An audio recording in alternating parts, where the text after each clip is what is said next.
Senhor, muito obrigado pela tua graça que tem sido liberada sobre nós. Reconhecemos, como ouvimos aqui, que aquilo que temos provado não é o resultado do nosso esforço, não é o resultado dos nossos méritos, mas é fruto da tua boa mão sobre nós. Te agradecemos, Senhor, e oramos para que as sementes que foram depositadas no teu altar, elas possam crescer e florescer, Senhor, gerando frutos a 30, 60 e a 100 por um, que resultem na honra e na glória do teu nome. Nós oramos e te agradecemos em o nome de Jesus. E quem crê, diga. Você pode aplaudir o nome de Jesus. Glória a Deus. Pode se assentar. Que prazer estar aqui mais uma vez. Para você que não me conhece, eu me chamo Vinícius. Eu tenho 39 anos, sou casado com a Virgínia, essa linda moça que acabou de fazer a intercessão aqui, amém? Como você pode ver, eu orei muito, ela não orou muito, amém? Então ela está tendo que orar hoje, estou brincando. E somos pais dessa criança maravilhosa que está aqui na frente, a Valentina. Oi, filha. Oi, papai. Tá, oi, papai. Cheia de vergonha. Ela está com 1 ano e 5 meses. E somos pastores em Lagoinha, já estamos em Lagoinha há muitos anos. E eu quero parabenizar essa igreja maravilhosa por esse 1 ano de vida, amém? Sabemos que é o primeiro de muitos outros, você pode aplaudir o Senhor por isso. E veremos Jesus fazer muito mais nesse lugar e a partir daqui em outros lugares para a glória de Jesus, amém? Abra comigo a sua Bíblia, por favor, no Evangelho de Lucas. Lucas capítulo 19, Lucas 19, a partir do versículo 28, Lucas 19, a partir do versículo 28, quem esteve aqui pela manhã, levante sua mão, glória a Deus. Não, teve algumas pessoas, quem não teve aqui, levanta a mão, amém? Glória a Deus, Deus abençoe você. Lucas 19, versículo 28 diz: depois de dizer isso, Jesus foi adiante, subindo para Jerusalém. Ao se aproximar de Betfagé e de Betânia, no monte chamado o Monte das Oliveiras, enviou 2 dos seus discípulos, dizendo a eles: vão ao povoado que está adiante, e ao entrarem, encontrarão um jumentinho amarrado, no qual ninguém jamais montou. Desamarrem-no e tragam-o aqui. E se alguém perguntar: por que vocês estão desamarrando? Digam-lhe: o Senhor precisa dele. Os que tinham sido enviados foram e encontraram um animal exatamente como ele lhes tinha dito. E quando estavam desamarrando o jumentinho, os seus donos lhes perguntaram: por que vocês estão desamarrando o jumentinho? Eles responderam: olha, o Senhor precisa dele. Levaram-o então a Jesus e lançaram seus mantos sobre o jumentinho e fizeram que Jesus montasse nele. Enquanto ele prosseguia, o povo estendia os seus mantos pelo caminho. E quando ele já estava perto da descida do Monte das Oliveiras, toda a multidão dos discípulos começou a louvar a Deus alegremente e em alta voz, por todos os milagres que tinham visto, e exclamavam: bendito o Rei que vem em nome do Senhor, paz nos céus e glória nas alturas. E alguns dos fariseus que estavam no meio da multidão disseram a Jesus: mestre, repreende os teus discípulos. Digo a vocês, disse ele, se eles se calarem, as pedras clamarão. E quando se aproximou, viu a cidade, e Jesus então chorou sobre ela e disse: se você compreendesse neste dia, sim, se você também entendesse aquele que vem e lhe traz a paz, mas agora isso está oculto aos seus olhos. Virão dias em que os seus inimigos irão construir trincheiras contra você, a rodearão, a cercarão de todos os lados, também a lançarão por terra, você e os seus filhos. Não deixarão aqui pedra sobre pedra, porque você não reconheceu a oportunidade que Deus te concedeu. Vamos orar? Senhor, essa é a tua palavra, nós queremos ouvir a tua voz. Mais uma vez, agradecemos ao Senhor pelo privilégio de estarmos aqui na tua companhia, em volta da tua mesa, Senhor, desfrutando da comunhão do Senhor e da comunhão dos irmãos. E nesse tempo em que o Senhor há de falar conosco por meio das Sagradas Escrituras, a nossa oração é para que o Senhor nos dê olhos para ver, ouvidos para ouvir e um coração sensível, Senhor, para receber cada palavra que o teu Espírito deseja ministrar ao nosso coração. Ao pregador dessa noite, Senhor, conceda-lhe graça para que no abrir da sua boca somente a palavra do Senhor seja ouvida e nenhuma outra. É o que nós oramos e te agradecemos em o nome de Jesus. E quem crê, diga amém. Gente, segundo o calendário cristão, esse domingo que nós paramos para nos reunir como igreja é chamado de Domingo de Ramos. É o domingo que nós nos lembramos que há mais de 2000 anos atrás, Jesus então, na sua última semana de vida, caminhou resolutamente em direção a Jerusalém, aonde ele passou ali a última semana, para que pudesse se entregar por nós como uma oferta de sacrifício, para que os nossos pecados fossem perdoados e a nossa relação com Deus fosse restaurada. Amém, meus irmãos? E esse texto está contando para mim e para você como Jesus foi recebido em Jerusalém nessa ocasião. O interessante é que a história, ela mostra para nós como que homens importantes eram recebidos em datas importantes, em datas marcantes. E eu cito aqui para você, o ano 54 depois de Cristo, um imperador chamado Imperador Cláudio, que era o imperador do Império Romano, decretou uma celebração chamada triunfo para um general chamado Ostório, que havia vencido uma grande batalha contra os bretões. Só para você ter uma ideia mais ou menos de tempo, no ano 57 depois de Cristo, foi quando Paulo escreveu a sua segunda carta aos Coríntios. Então, muito próximo da escrita de Paulo, da sua segunda carta aos Coríntios, então esse general chamado Cláudio decretou essa celebração de triunfo a esse general chamado Ostório por causa dessa grande conquista. E o que era o triunfo? O que era essa celebração? Então, o triunfo, irmãos, era a entrada solene de um general romano após uma vitória muito grande, uma vitória maravilhosa. Eu não sei quantos de vocês assistiram. Saiu agora recentemente um filme que conta a história de Napoleão. Alguém assistiu esse filme? Que conta a história do Napoleão? Alguém viu? Alguém? Eu vi. Adoro história, né? Uma pessoa lá atrás. E esse filme mostra o Napoleão sendo recebido na França, em Paris, por causa das suas conquistas. Depois, então, se você tiver curiosidade de ver como esse evento funcionava, você pode então assistir esse filme. Era uma cerimônia religiosa muito festiva, um desfile magnífico através das ruas principais da capital do Império Romano. As ruas eram enfeitadas, todas elas eram perfumadas de incenso e repleta de pessoas que aguardavam os heróis para os aplaudirem.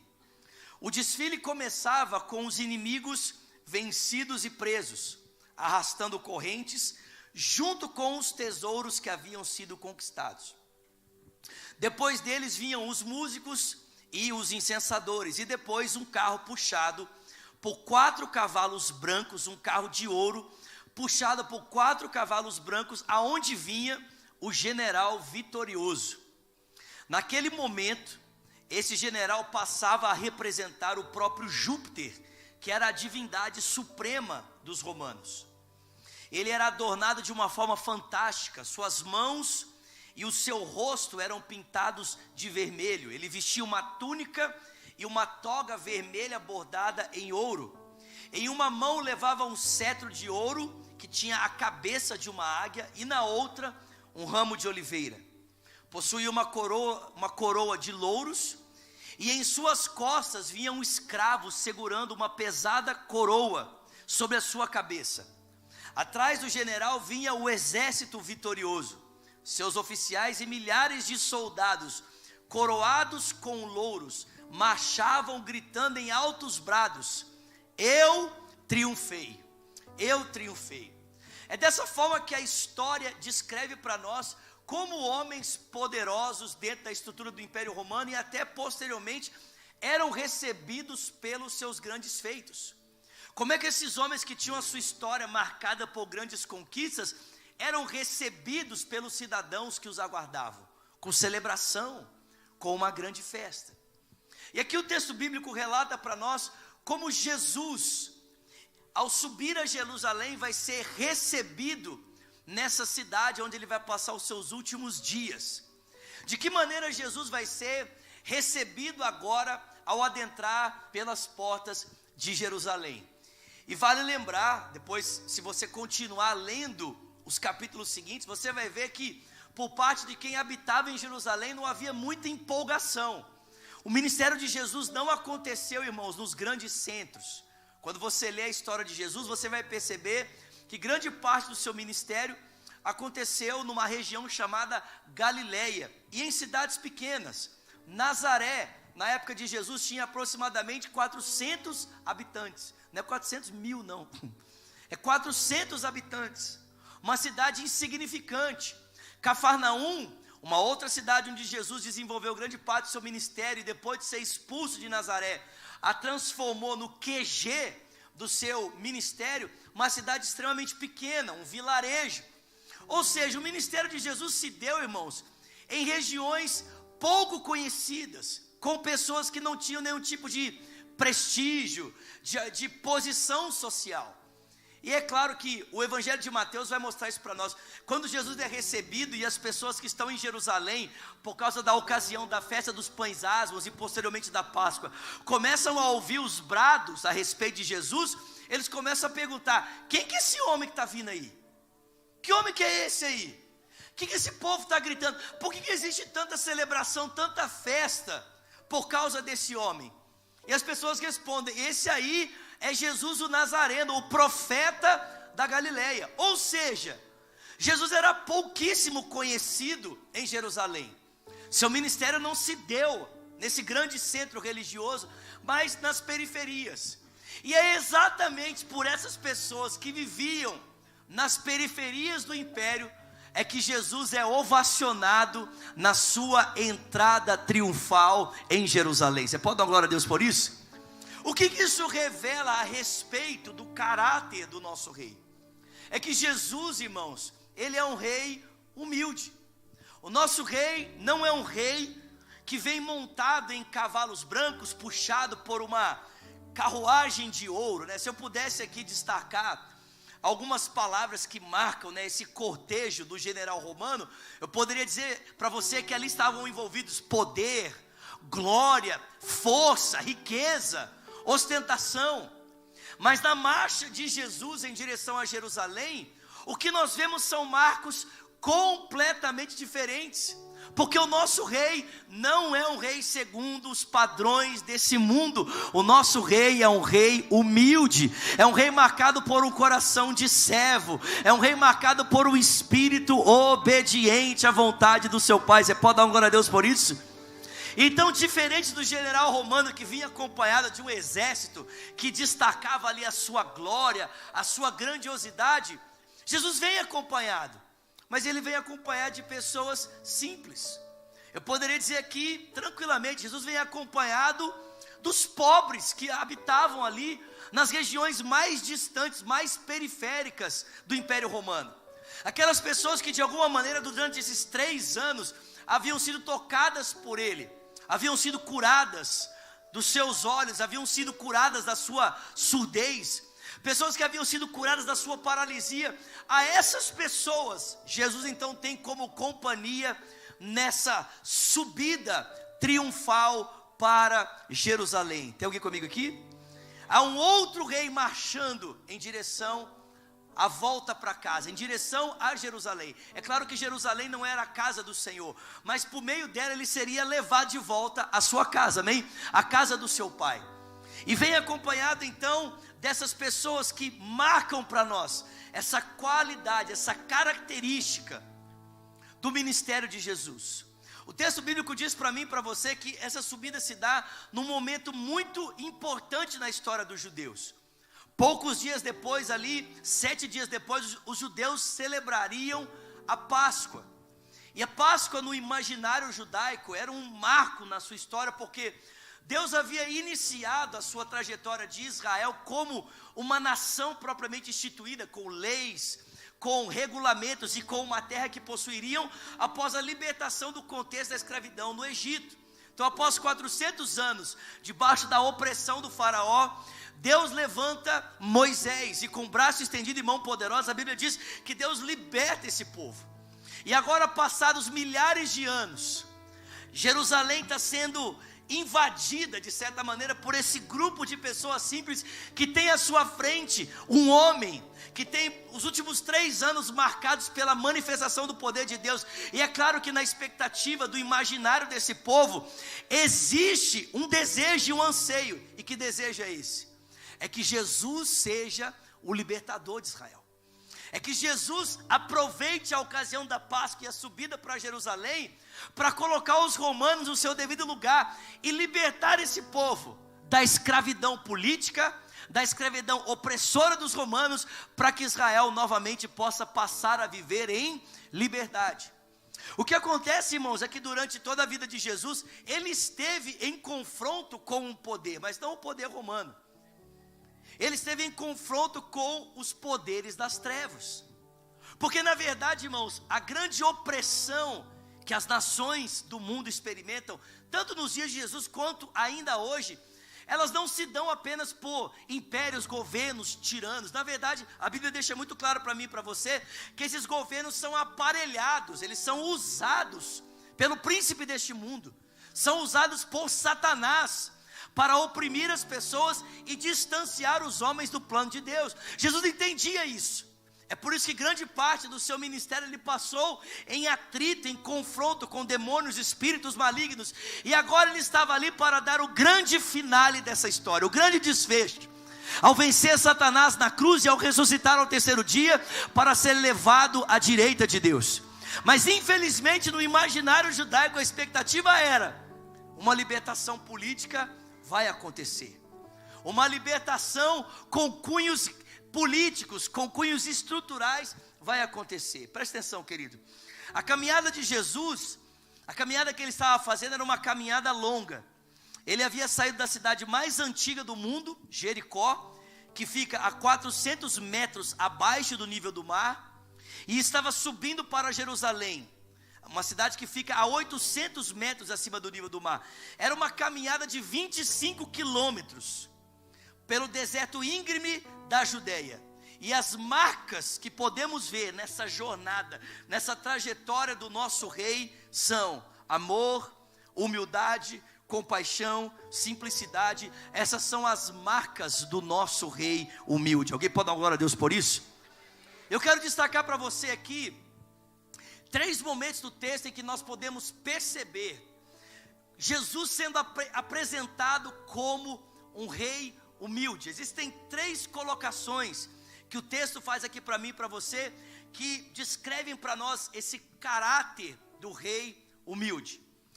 A primeira maneira que nós podemos perceber Jesus como rei humilde aqui nesse texto, é como Jesus decide adentrar pelas ruas de Jerusalém.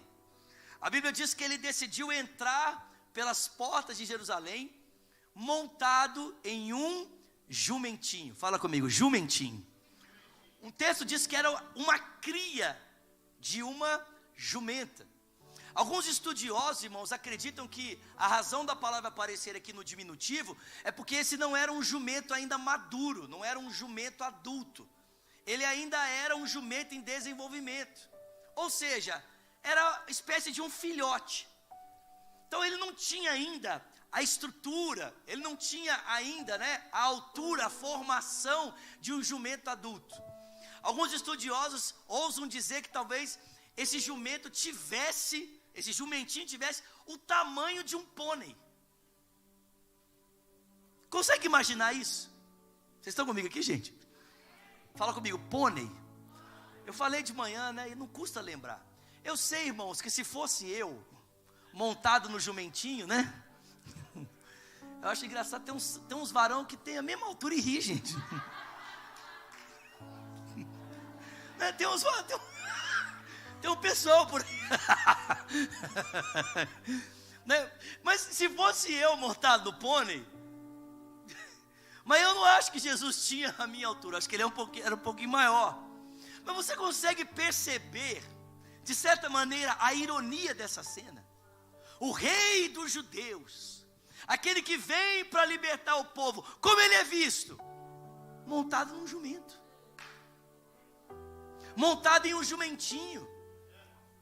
Aquilo que é usado para que o animal possa ficar mais viável à montaria, são as roupas simples das pessoas. Mantos são jogados pelo seu caminho, as vestes das pessoas. Ramos de oliveira são ambanados para dizer: Hosana nas alturas, bendito é o que vem em nome do Senhor. Tem alguém comigo aqui? Sabe o que é interessante? Por que um general romano usava uma carruagem de ouro, 4 cavalos brancos? É porque esse instrumento que era usado para o conduzir revelava o tamanho da sua glória, revelava o tamanho da sua grandeza. Todos os elementos daquele desfile, irmãos, não estavam ali à toa. A toga de ouro, a toga bordada a ouro, feita em vermelho, tudo aquilo, irmãos, tinha a finalidade das pessoas olharem para aquele homem e dizer: uau, que homem glorioso, que homem poderoso, olha isso. Mas o nosso rei não precisa de nada disso para ser glorioso. Alguém pode dar glória a Deus por isso aqui? O nosso rei não precisa de nada disso para ser um rei poderoso. Montado em um jumentinho, ele continua sendo o rei dos reis e o senhor dos senhores, porque a sua glória não é descrita no animal que o carrega. Há outro elemento no texto que mostra para mim e para você claramente a glória desse rei. É a companhia daqueles que estão ao seu lado. Essas pessoas testemunham da grandeza e da maravilha que esse rei carrega consigo. O testemunho da sua grandeza está na misericórdia que ele estendeu por 3 anos e meio aos marginalizados, aos desprezíveis, àqueles que ninguém queria tocar. Alguém pode dar glória a Deus por isso? Jesus vem montado em um jumentinho. E de certa forma, de certa maneira, isso até é um ato de, não diria irreverência, mas é um ato de, é isso, entendeu? É isso. É um ato de coisa. É uma sátira, exatamente. Obrigado, pastor Leonardo, né? Gente, para o Léo ajudar, o negócio está grande aqui hoje, né? Que o Léo... Às vezes... Abri um parênteses aqui. Às vezes eu estou dando aula e eu gaguejo. Eu falo assim, eu falo: sai, Leonardo, em nome de Jesus. Mas de certa maneira, o que Jesus faz é uma sátira. É ridicularizar a maneira como os impérios desse mundo querem mostrar a sua grandeza. Porque homens querem expor a sua grandeza por meio de objetos adornados em ouro, mas a grandeza do reino de Deus não está em nada disso. O maior é aquele que serve, aquele que quer ser o maior entre todos se faz servo de todos. A grandeza do reino de Deus não está em dar ordens, a grandeza do reino de Deus está em lavar os pés. Alguém pode dar glória a Deus por isso aqui? Em Filipenses capítulo 2, a partir do versículo 9,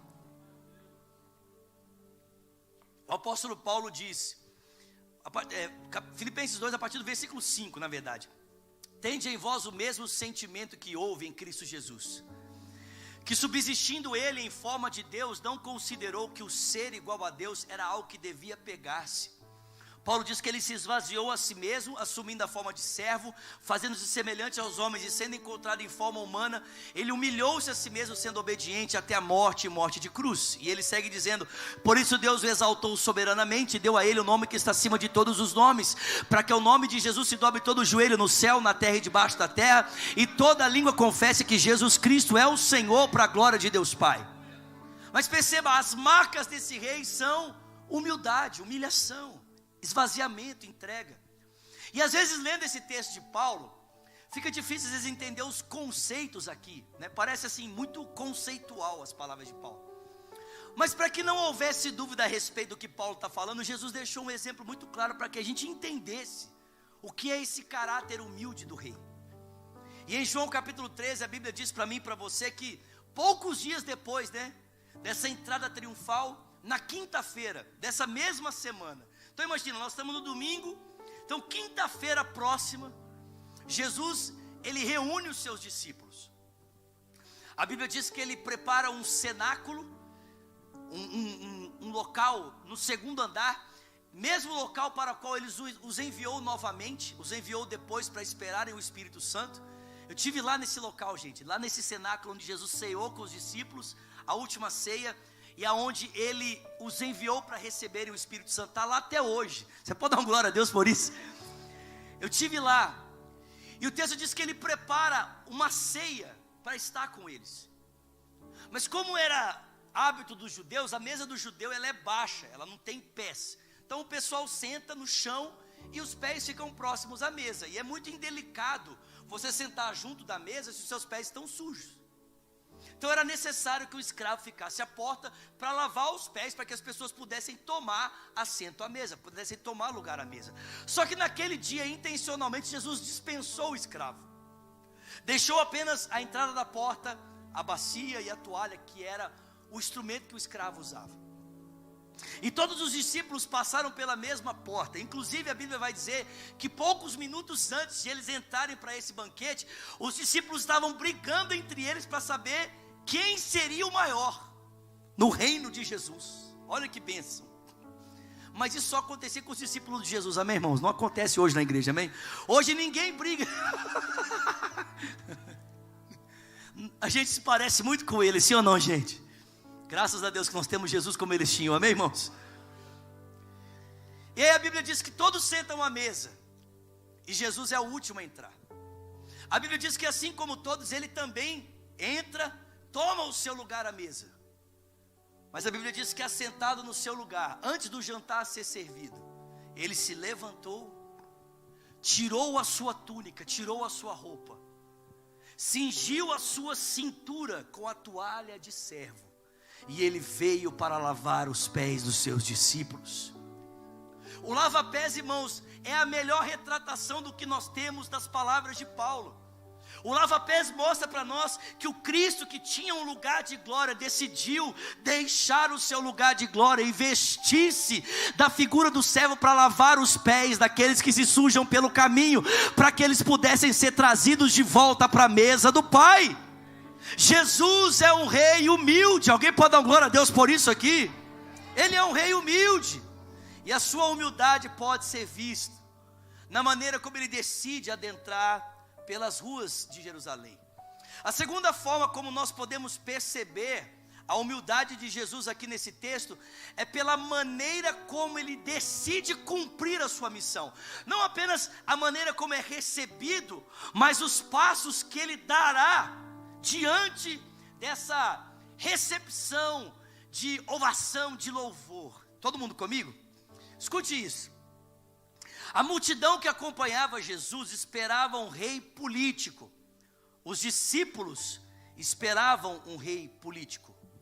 Mas Jesus cumpre a sua missão não como alguém que exerce poder, mas como alguém que exerce misericórdia, que se entrega. Jesus decide trilhar o caminho da dor, do sofrimento e da morte, para que a vontade do Pai fosse feita. E a verdade é que a multidão, ao gritar Hosana nas alturas, bendito ao que vem em nome do Senhor, esperava que Jesus fosse esse Messias político.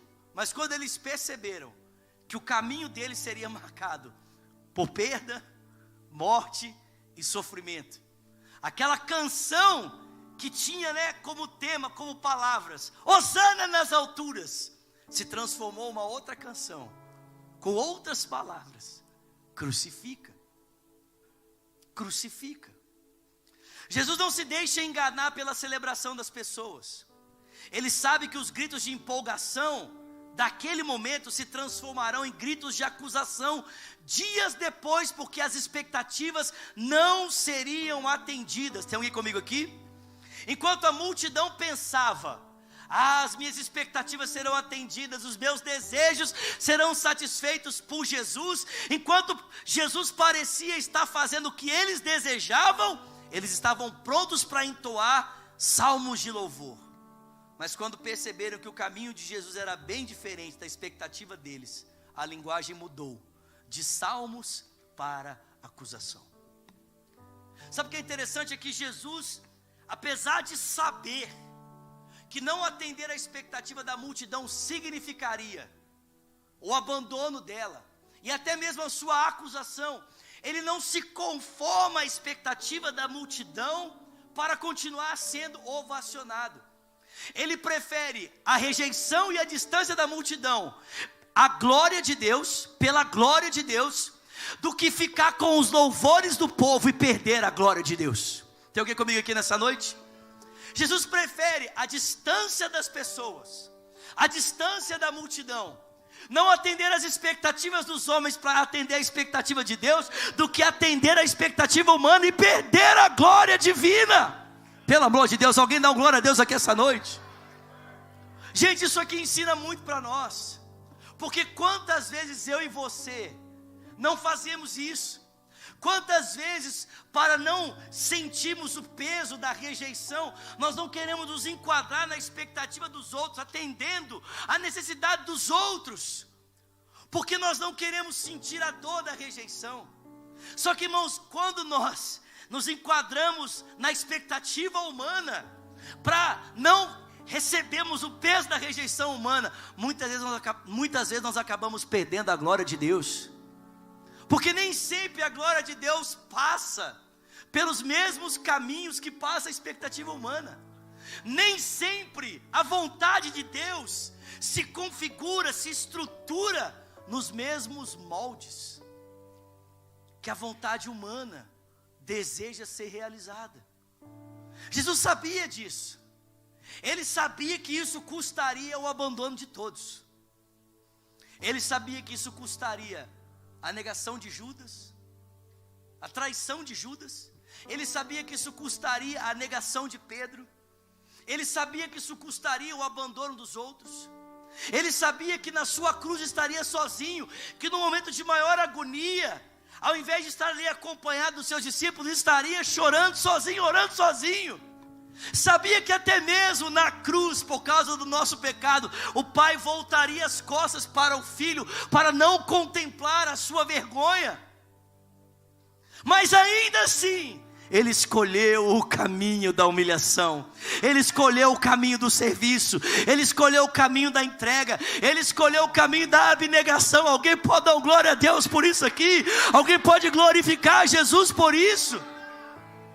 Ainda que soubesse que a dor lhe estava proposta, por abraçar a vontade do Pai, Jesus decidiu fazê-lo.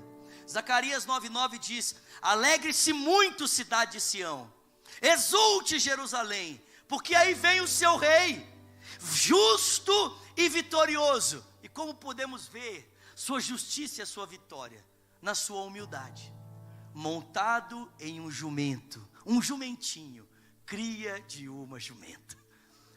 É ali naquele homem montado naquele jumento, é ali naquele homem que parece não ter glória, que nós vemos a vitória de Deus. É ali naquela simplicidade da multidão, sem prestígio e sem brilho, num homem montado num animal que talvez nem tivesse a capacidade de suportá-lo, que nós vemos a vitória de Deus, a vitória do Filho de Deus. Alguém pode dar glória a Deus por isso aqui? E terceiro, e por último, a terceira forma como nós podemos perceber a humildade de Jesus aqui nesse texto, é porque Jesus chora. Fala comigo, Jesus chora. Existem 3 ocasiões no Evangelho em que nós vemos Jesus chorar. Somente 3, né? Então assim, Jesus era tipo Leonardo assim.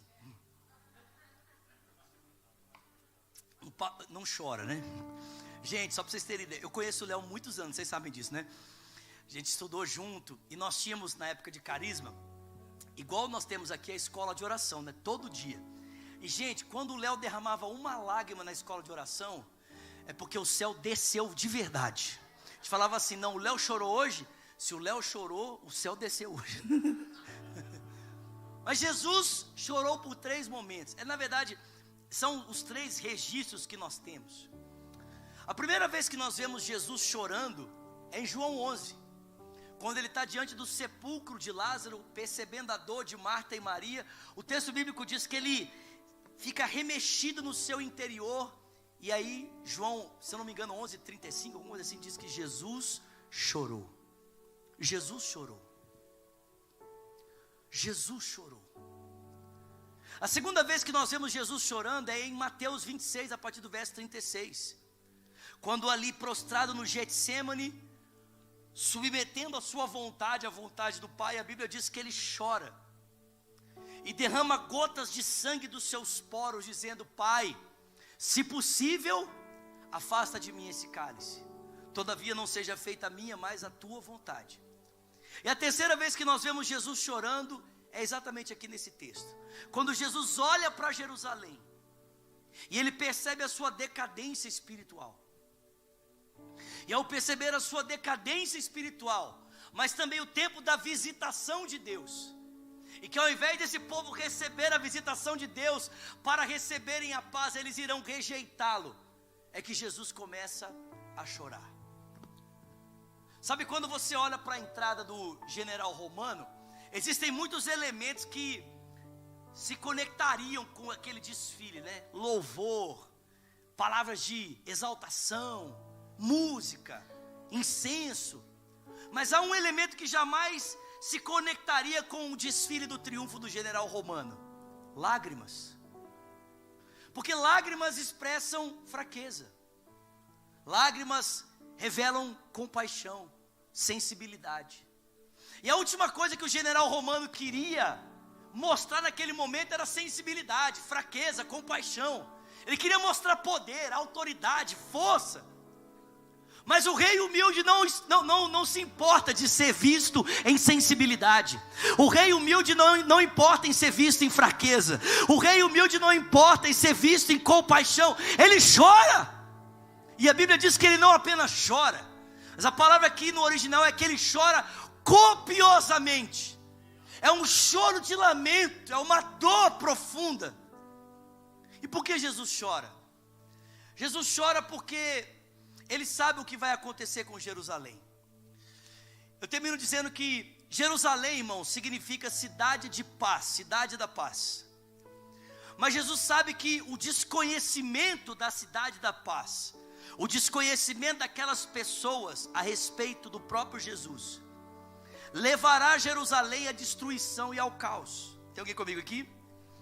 Israel tentou durante a história toda, por muitos caminhos, viver o sonho de ser uma nação livre. De forma recorrente, o caminho da guerra. Oi? Aleluia. De forma recorrente, o caminho da guerra e da violência sempre estiveram na história de Israel, para ser uma nação livre. Só que Jesus entende que a liberdade que Israel deseja, irmãos, não pode ser adquirida por meio da violência, e sim por meio do seu sacrifício. Tem alguém comigo aqui? Pelo amor de Deus, gente. Olha isso.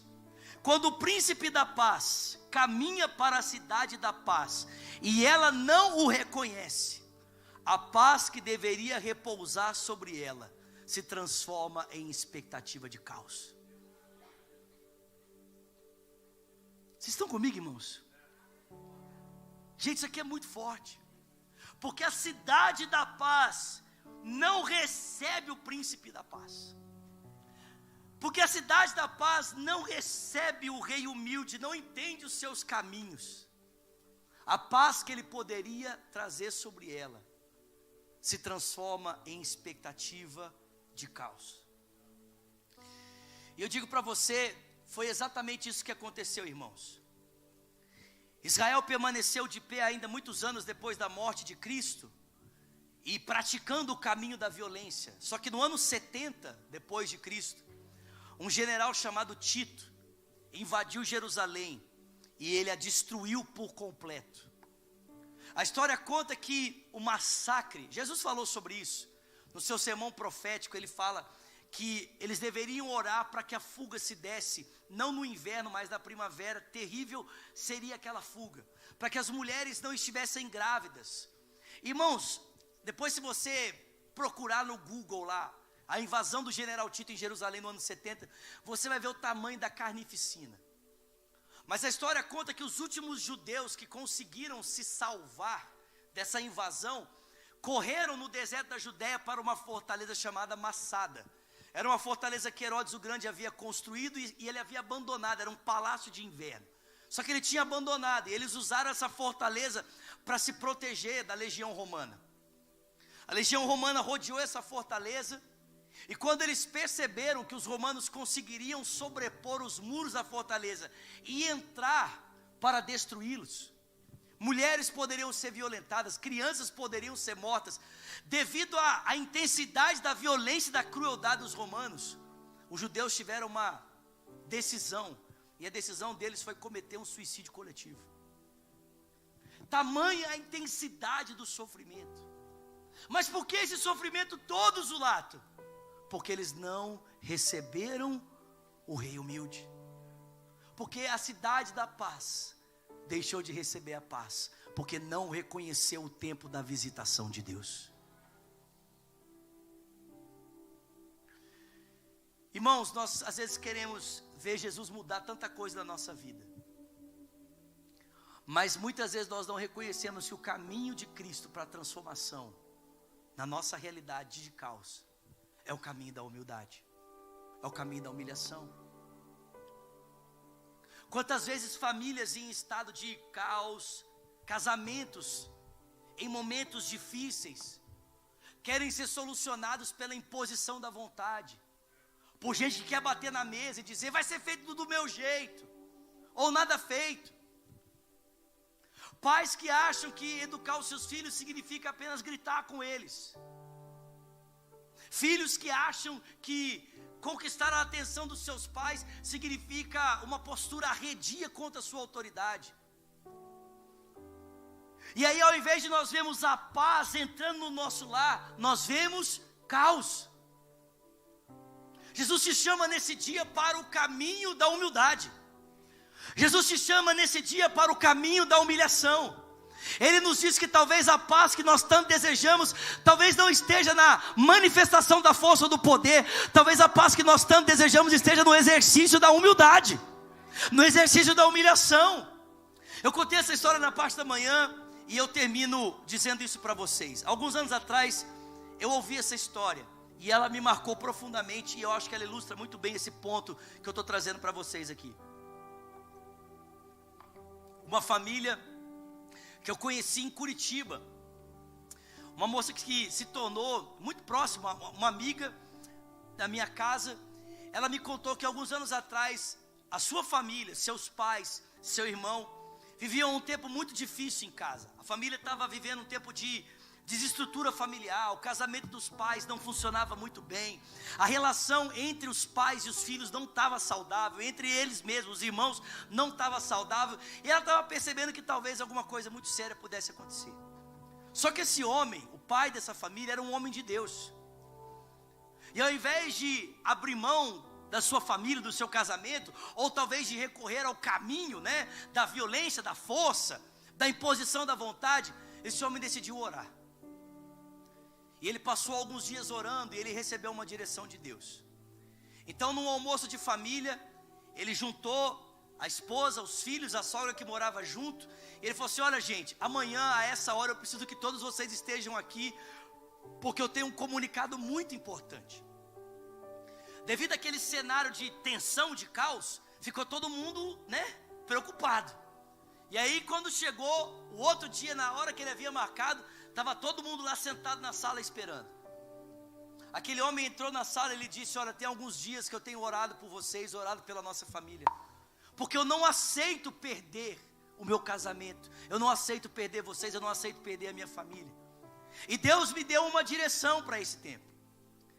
E ele foi lá dentro, pegou o balde, pegou uma toalha, e ele veio para lavar os pés da sua família. A primeira pessoa que ele decidiu lavar os pés foi os pés da sua esposa. Ele se ajoelhou diante dela, E enquanto ele lavava os pés, ele pedia perdão pelos erros cometidos, pedia perdão pelas suas falhas, pelas suas omissões. E em oração ele ia reconhecendo as virtudes daquela mulher, celebrando o tempo que estiveram juntos, o quanto ela era importante para ele. E é claro, irmãos, diante daquele cenário, a esposa começou a chorar copiosamente. Quando ele acabou de lavar os pés da esposa, fez o mesmo pela filha mais velha, fez o mesmo pelo filho mais novo, fez o mesmo pela sogra. E quando ele acabou, eles estavam todos chorando. Ele foi pegando o balde e a toalha, se levantando para sair. A esposa levantou do sofá em lágrimas e disse: não, me dá aqui esse balde, essa toalha, que eu também tenho que fazer a mesma coisa. Ela sentou o seu esposo e começou a lavar os pés dele, pedindo perdão, abrindo o coração, reconhecendo o seu valor. Fez a mesma coisa com a filha, com o filho, com a mãe. Depois a filha mais velha fez isso, depois o filho mais novo fez isso, depois a sogra fez isso. E eles terminaram aquele dia abraçados e chorando juntos. E ela me disse que depois daquele dia, a família deles nunca mais foi a mesma. O caminho para a paz repousar naquele lar não foi o caminho da força. O caminho para a paz repousar naquele lar não foi o caminho do exercício da violência. Não, o caminho para a paz repousar naquele lar foi o caminho da humildade, foi o caminho da humilhação, o caminho da compaixão, do amor, da entrega. Jesus é um rei humilde, irmãos. Ele é um rei humilde, porque ele escolhe se compadecer, ele escolhe chorar. Mas se nós negligenciarmos o tempo da sua visita, por causa do nosso orgulho, se nós negligenciarmos o tempo da sua visitação por causa da nossa altivez, talvez a paz que deveria repousar sobre nós se transforme em expectativa de caos, como aconteceu com Jerusalém. Você pode ficar de pé no seu lugar nessa noite, por favor.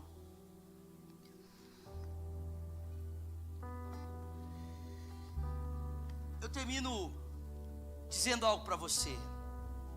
Sabe, assim como essa multidão, nós estamos caminhando aqui na companhia de Jesus, seguindo Jesus rumo a Jerusalém, junto com essa multidão. Enquanto seguimos viagem na esperança de que Jesus realize a sua vontade, enquanto seguimos essa multidão, enquanto seguimos essas pessoas, na expectativa de ver o cumprimento da vontade de Deus, a pergunta é: será que as nossas expectativas e os nossos desejos nos privarão de participar da paz do príncipe da paz?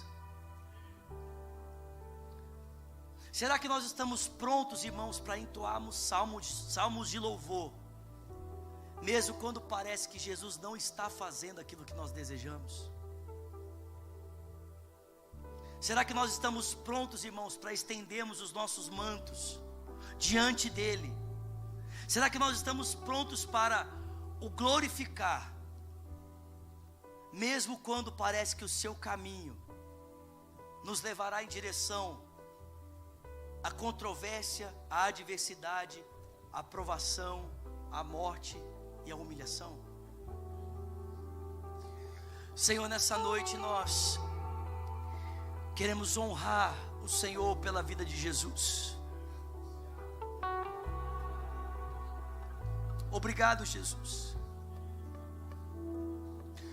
Obrigado, Jesus. Nós queremos copiar.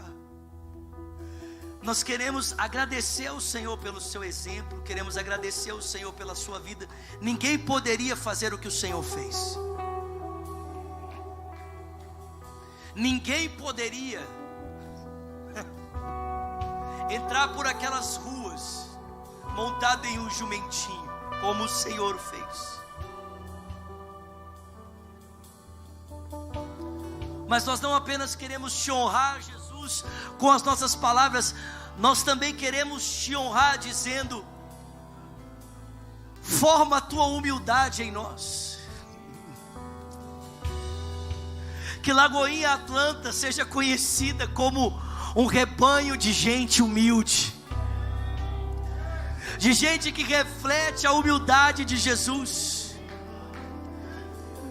Senhor, em nome de Jesus, que o rebanho de Lagoinha Atlanta tenha homens honrados, homens nobres que têm o caráter forjado na humildade, pais que não têm vergonha de pedirem perdão para os seus filhos, pais que não têm vergonha de chorarem diante dos seus filhos, pais que não têm vergonha de expor suas fraquezas, suas limitações, de pedirem ajuda.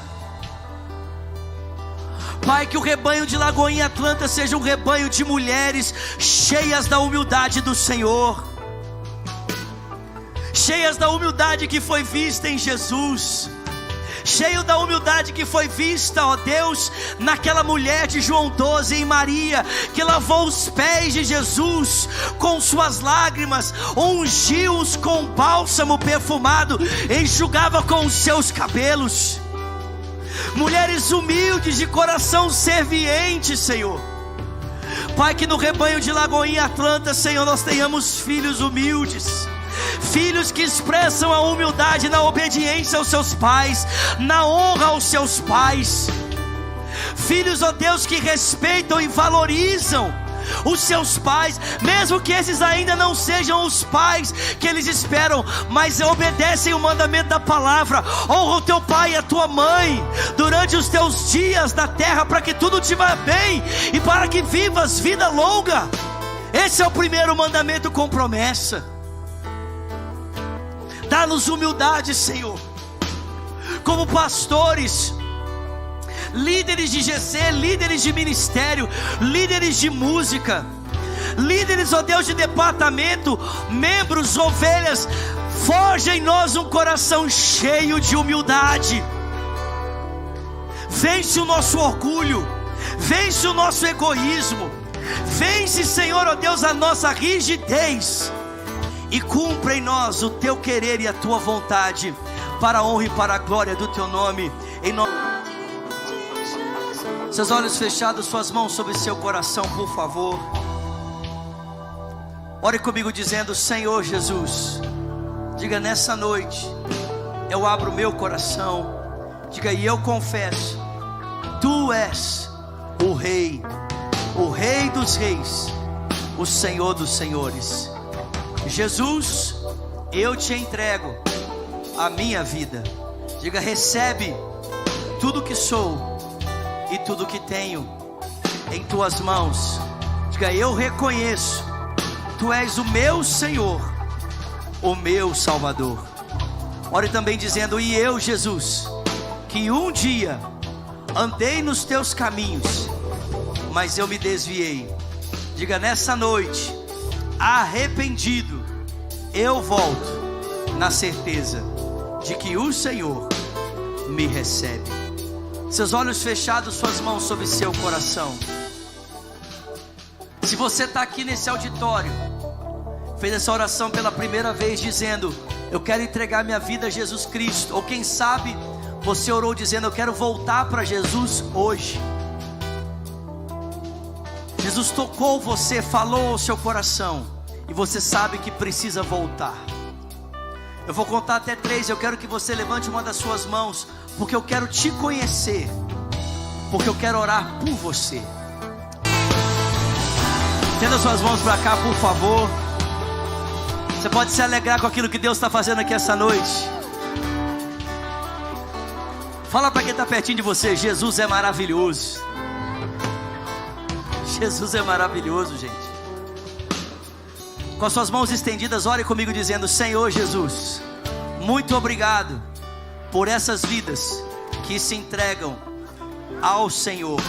Diga: Pai, nós declaramos que eles pertencem a Ti, que eles são Teus, e como igreja nos comprometemos em amar, em servir, em ser com eles a sua família. Amém. Olha só, a Bíblia diz que quando alguém toma essa decisão que vocês estão tomando, o céu faz uma festa.